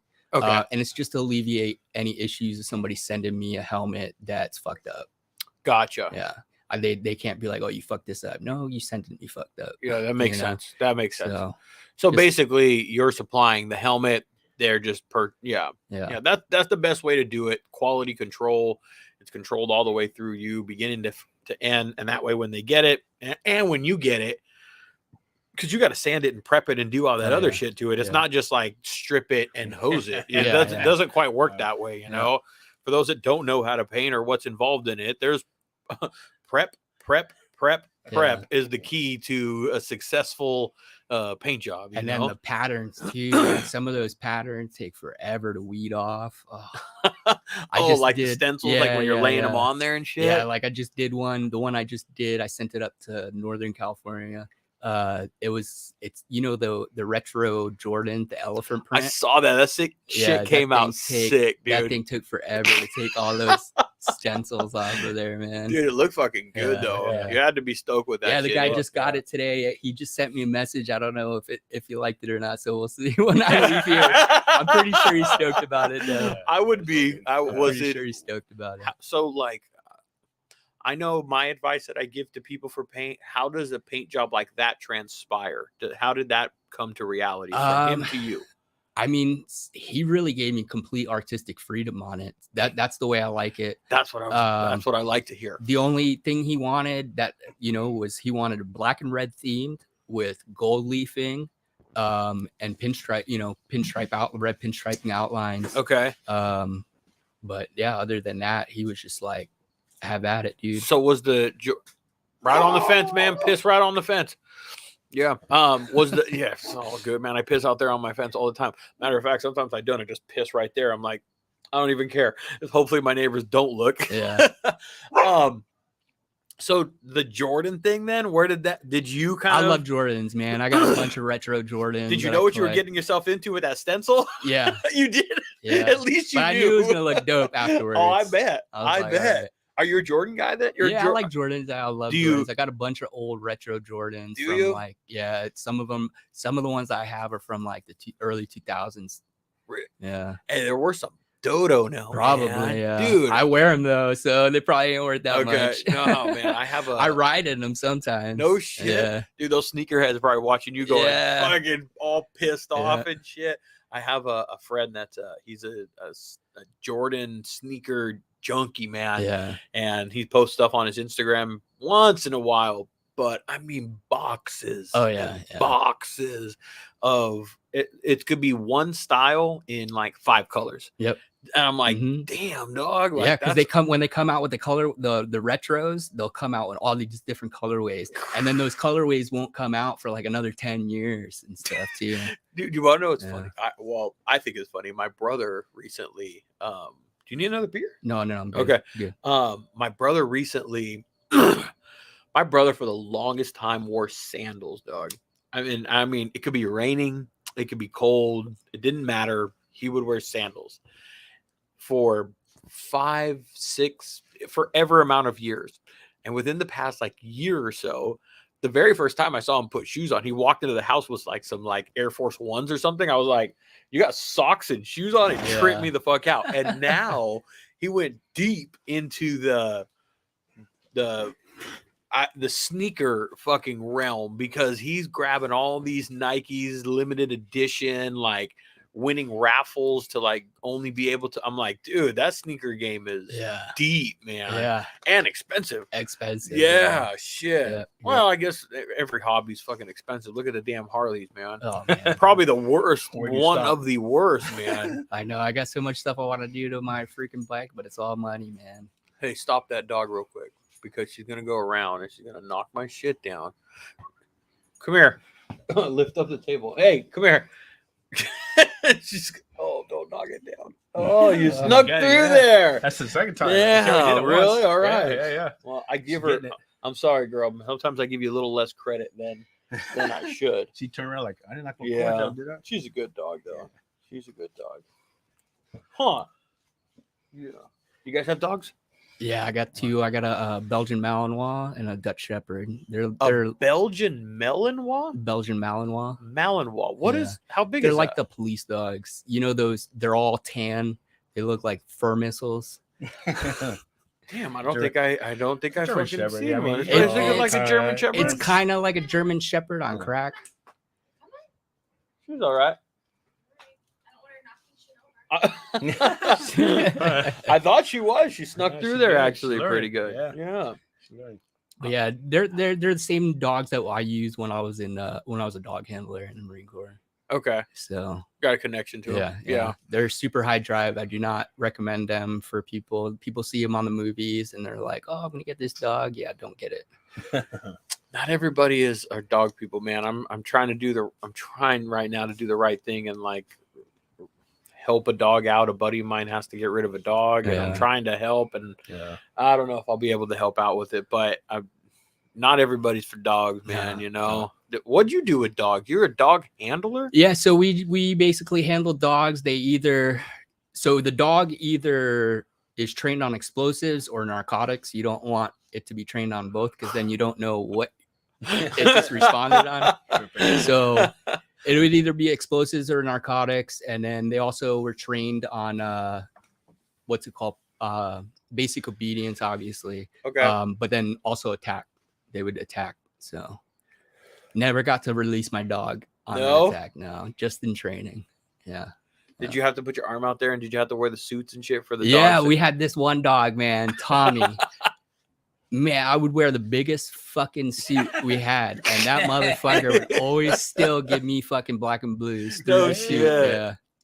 He just it hurt. Just a big mean. It was he was just skinny, but he had some bite force down, man. So man, I've seen those dogs bite down on people, man. Fuck that, dude. You don't want no dog like that biting on you, man. Hey, and if you fuck with a dog and you shoot one or mess with anything, that's like shooting an officer and shit, man. When you fuck with those dogs, man.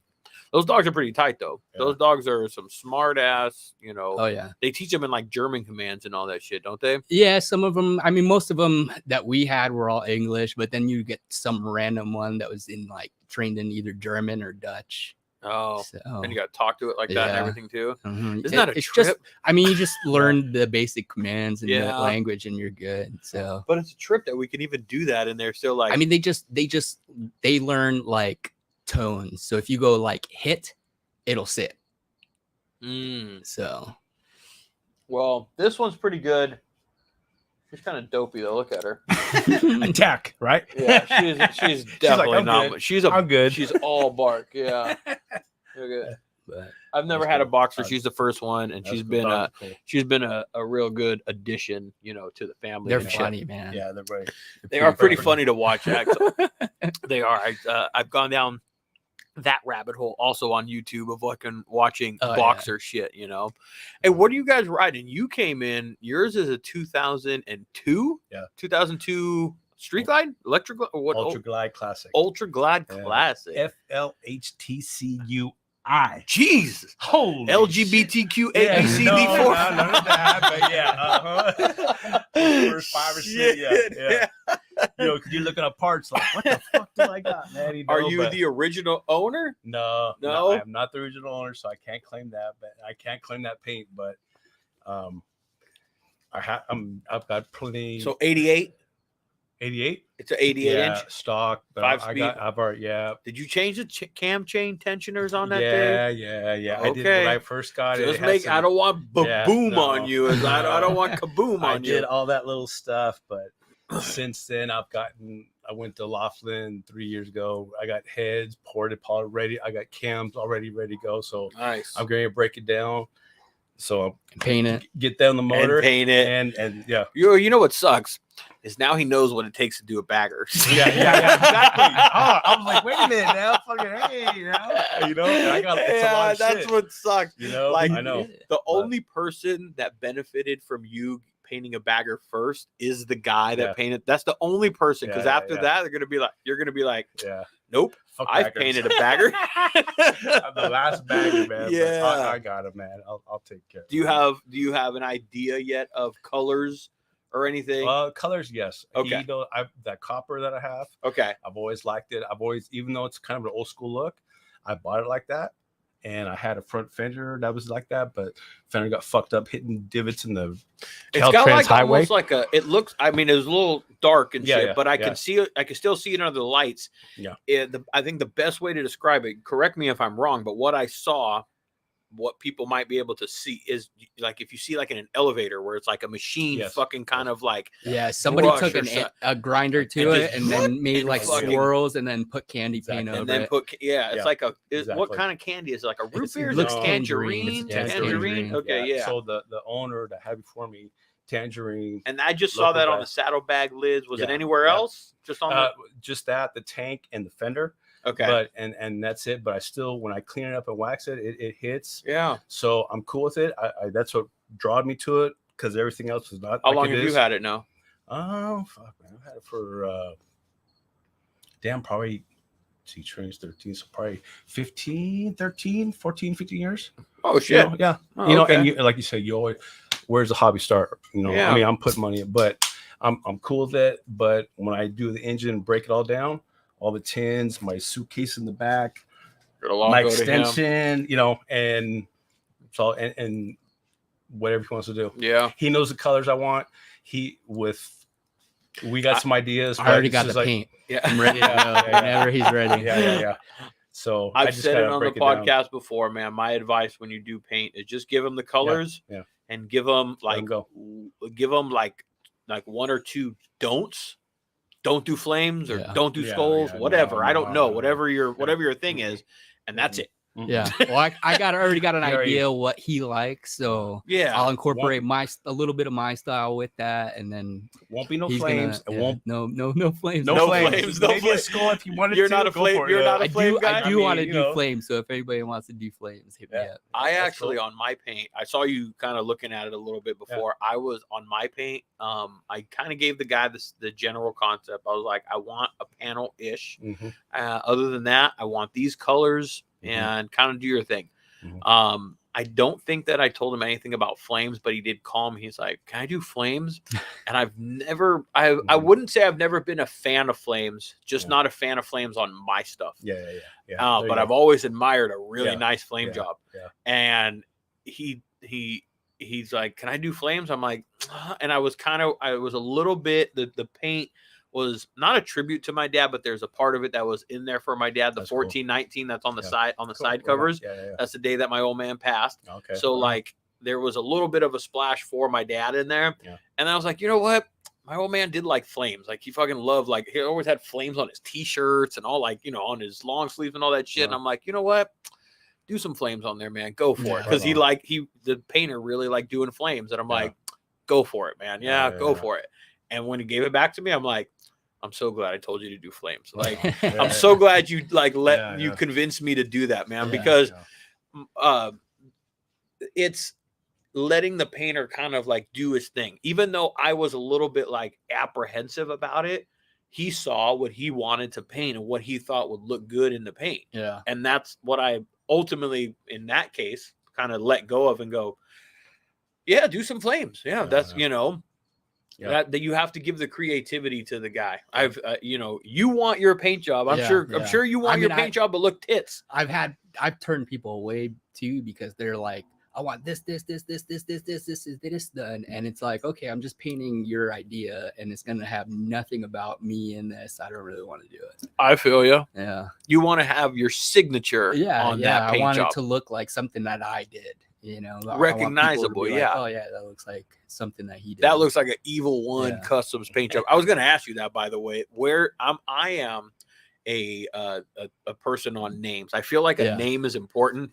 Where did that come from? And it really has no importance.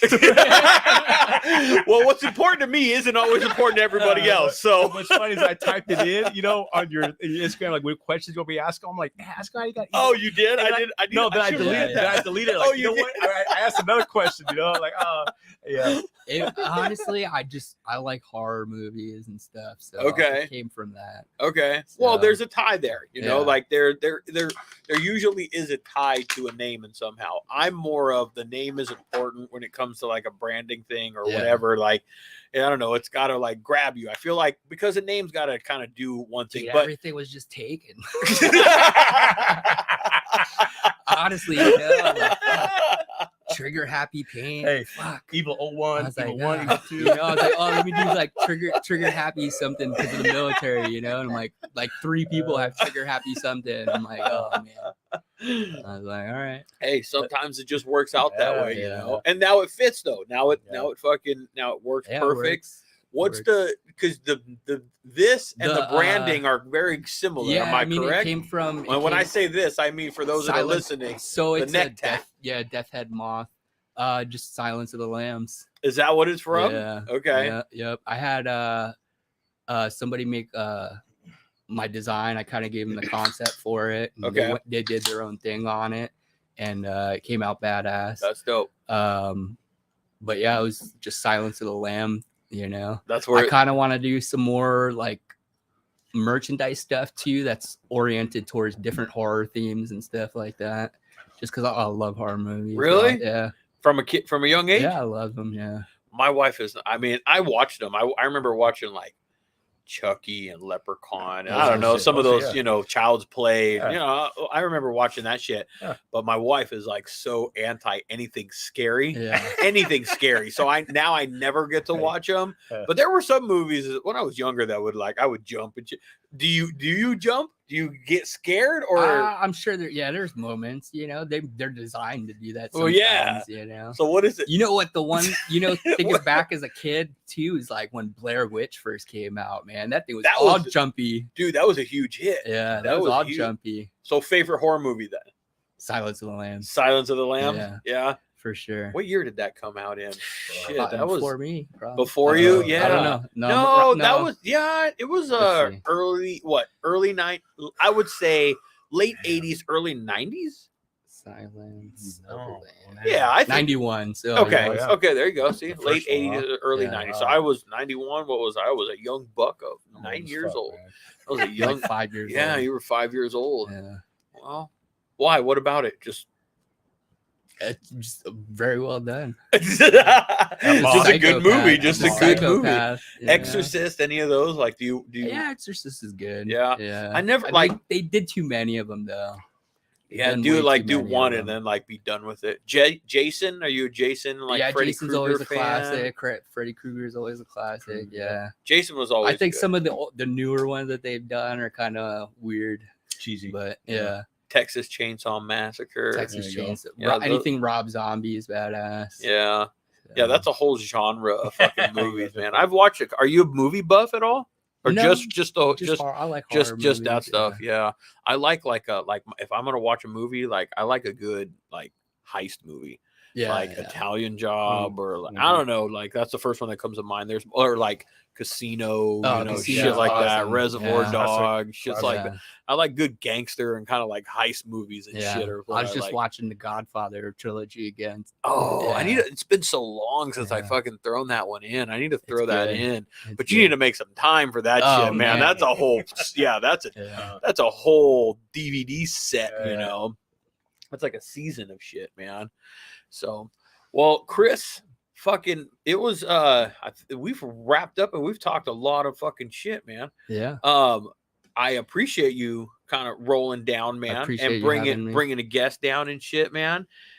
Where can people get a hold of you? Where's the best place to get a hold of you? Probably Instagram, Evil One Customs with a K on Instagram. That's the best way to get a hold of me. So that's the way that everybody goes and does all this shit, man, is on there. So you're gonna be, I'm sure, at Live Fast Rally also again. Can you say, I don't know, I don't want to I don't know what they're doing. As long as if they're gonna be doing a raffle bike and they ask me, I will paint it till the end of times. I feel you. Yeah.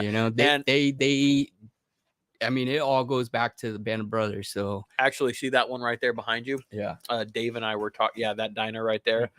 Dave and I were talking about that on the Nasi trip on the men's retreat, and they were looking for a bike. So I know I'm pretty sure, I don't want to like speak for them, but I know he was like, "Hey, so what's up with that bike?" And and I was the one, not eyeballing. I was the one that told him. I'm like, "Hey, well, I have this," and I mentioned it, and then after I thought about it, and I'm like, you know what? I'm not ready to let it go. I have so many parts for it that I think I want to build it myself. And then I don't need it. I don't really need to keep it for myself. I think I just want to build it so I can build something and then sell it. I think because I got bars and a fairing and all kinds of little shit, laying around here that I could do a budget kind of build on it. So I backed out of it, but I know that they are, looking, and like I said, regardless of whether they do or not, you're offering it up and fucking absolutely ready to do that shit, man. That's always one of my favorite shows to go to. It's my local homeboys. It's a good grassroots fucking show. I would be stoked if they did it again at the same place. Yeah, that's possible. And I know that was a lot of work for them because they didn't have infrastructure there at all. So I know that's a lot of work for them. But I would just say, like, hey, can I bring my tent or can I bring my whatever, and can we just camp and fucking set some fires and in night and shit? Let them boys know. Reach out to the Band of Brothers. We'd be more than happy to help. I'm telling, hey, more hands of many, right? Well, it's growing so big, dude. That thing is growing every single year. So they've had to increase the venue, or they've had to find a new venue every single year because of that. Yeah, I remember the third one when it was at in Los Alamos. That was a good one. That was a great one. But even I ended up showing late because I ended up doing the good ride initially for it. So I came in a little bit later. When I walked in, man, I was like, "Damn, it already outgrew this location, man." Oh, I told him though, it's gonna be big. You guys don't even know, man. It's gonna grow. That was it was coming on, man. It was it was hitting hard. It's gonna continue to. It's like I said, you get what you put. Well, it's a good group of dudes, so they're gonna keep attracting a bunch of people. Yeah, like what they put on. I'm not speaking for them, but I'm familiar with them, and so are you. And the brotherhood that they have, and like they're so tight. It's the same way all the time. It's not just they come together for this show to put it together. A lot of them grew up together. Yeah, like they're all like they're solid ass guys, man. They are a solid group of guys, man. If there's somebody you want on your team, on your side, Steve and Dave and John, and they got the squad. That's for sure. I mean, they got all of them, man. They all saying this, all bang. They got a squad. They cool guys, man. Definitely. You ride with them often? Here and there. Yeah. They usually tell me to come by myself. Don't bring no one else. Because they, they ride hard throughout there, so they don't want anybody lagging and stuff. Yeah, that when you're gonna go ride and you want to ride fast and hard, then you maybe keep no offense. On my stock 88. No offense, man. You know. Well, you don't need a whole lot of power to get through the turns really fast. No, you just need to know how to do them. Is all that you need to do. You ride hard. I gotta get a new tire. I didn't even ask, dog. What year is what? I got a 2016 Dyna Lowrider S. Okay. My father actually bought it for me when I got out of the Marine Corps as a gift. No and shit. then I rode cross country with him from New Jersey to here. Yeah. And then he's not here. No, so he bought like a used Dyna and just left it here. Really? Yeah. So he just bought one to ride it here. Yeah. So where is it? Here? We ended up traded it in for a different bike, but okay. So I got 2 Dyna Lowrider S's sitting in the garage right now. No shit. Yeah. So that one's all painted like my Filipino tribal stuff on it, and then the other one I'm gonna do like all Irish Celtic designs on that other one. So a little bit of each heritage. And then every time he comes fly out, he's got a bike that we can ride. That'll we rode be up to PCH one time when he came out here and stuff. So how old's your dad? How old's your old man? I think he turned 60. Oh, good for him then, man. He's still out there holding it down and everything. Yeah, man. For the longest time growing up, my mother never wanted to get on the bike, and now she's like, "Let's go on the bike for lunch." He's got back in Jersey. He's got a 2016 Road King, I think. Oh, so he's got fucking welcome to some first world problems, fucking having a bike on each end of the coast, you know? Right. He's got another bike too, man, that he's had since I was a little kid. It's a 1976 Honda CB 750 Super Sport. Yeah. I want to rip that thing apart, man. Yeah. Is it running and all? No. It's not running. Okay. I want to rip that thing apart, turn it into something badass. Well, 750s are cool. Yeah. It's got the 4-in-1, Yep. man. Oh, Yep. man. I bought I owned one, and I bought it off of somebody off of Craigslist, some lady that was selling her husband's bike that had been sitting in the garage and shit, and it was all there and needed a little carburetor thing for it to go running. Yeah. I brought that thing home, took it apart, rattle can that bitch all black and shit, little bobber fender on that shit, throw some little clip-on bars on that thing. I stripped the whole thing and just got it running. Flipped that motherfucker for a quick like $2,500, $3,000 or something like that. There's a whole community with those 4-in-1 bikes. Yeah, man. Dude. Yeah, someone came along and I'm sure they did some other shit to it, but I just made it look kind of pretty really fast. And you know, that's what I like about bikes, man. It's just I don't necessarily I have a strong passion for riding them, which is great, but I also have a strong passion for fucking with them and tinkering with them, you know, and getting my hands on them. Yeah, this thing, man, I got a lot of ideas. I mean, we're talking about like inverted front forks and everything. Oh my gosh. So you're trying to go show level with it?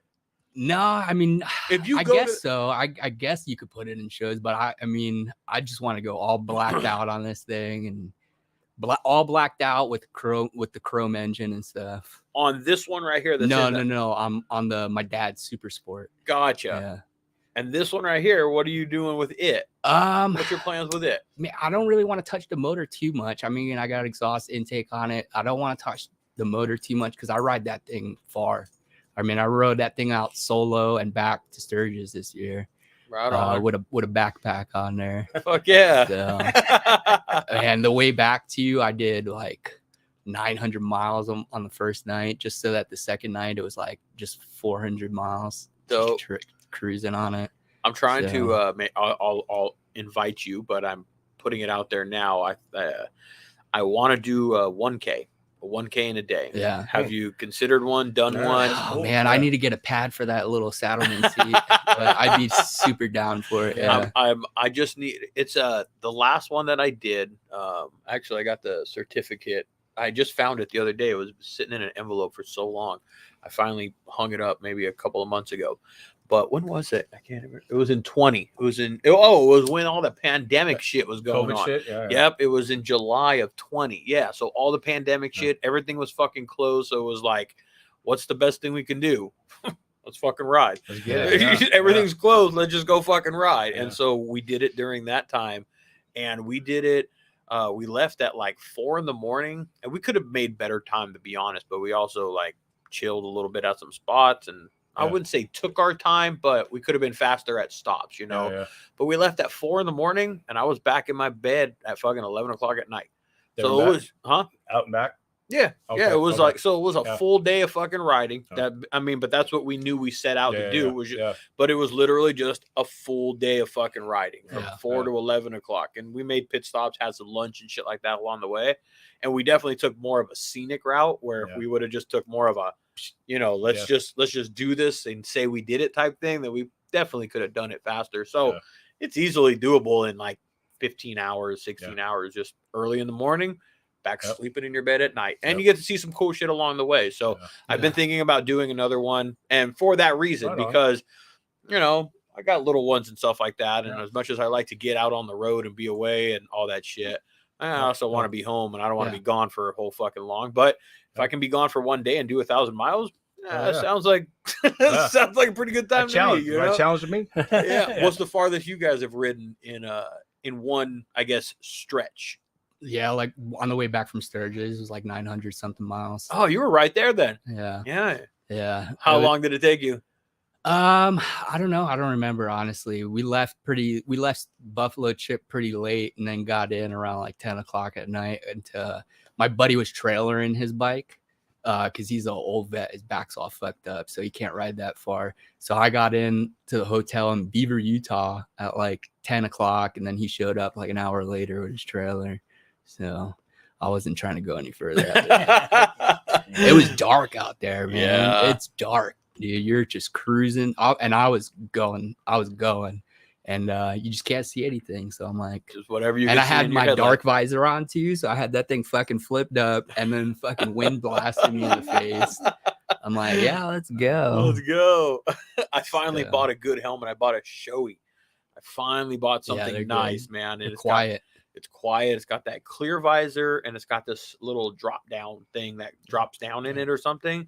So I'm like, oh, that's fucking perfect. Then I'm in my old age. I don't give a fuck about it looking necessarily all cool and shit and being all smoked out or blacked out or whatever. Yeah. But now I'm like, fuck, that's fucking perfect for. I could just flip it down during the day, and then when I don't need it, I just flip it up at fucking night, and it's back to clear. You know. Yeah. There she goes again. Damn dog, man. Damn dog. So, hey, well, fellas, I know that you guys have a little bit of a ride, you know, back home and shit. So I don't want to tie you guys up all night. I do sincerely appreciate both of you guys. I appreciate it to you, man. Cool. Yeah.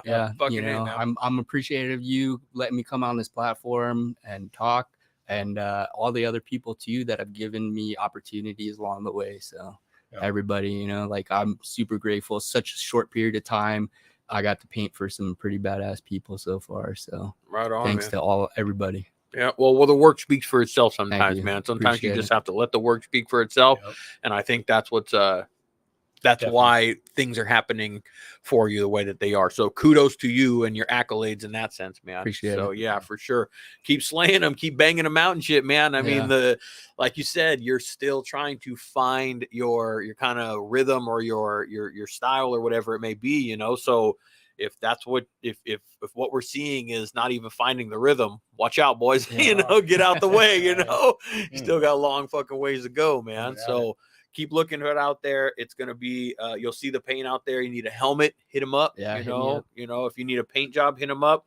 And if it ain't the paint job for him, as you heard, he ain't afraid to tell you no, you know. I mean, I'll guide you to the right guy. That's what's up. Or right guy or chick, too. So, that's the right way. I mean, you're not going to go to a traditional tattoo artist and ask for a portrait. You know what I mean? That's like, it. You got to find the person that you want. Because you like their style. Exactly. So, well, thank you guys very much for coming and kicking it with me.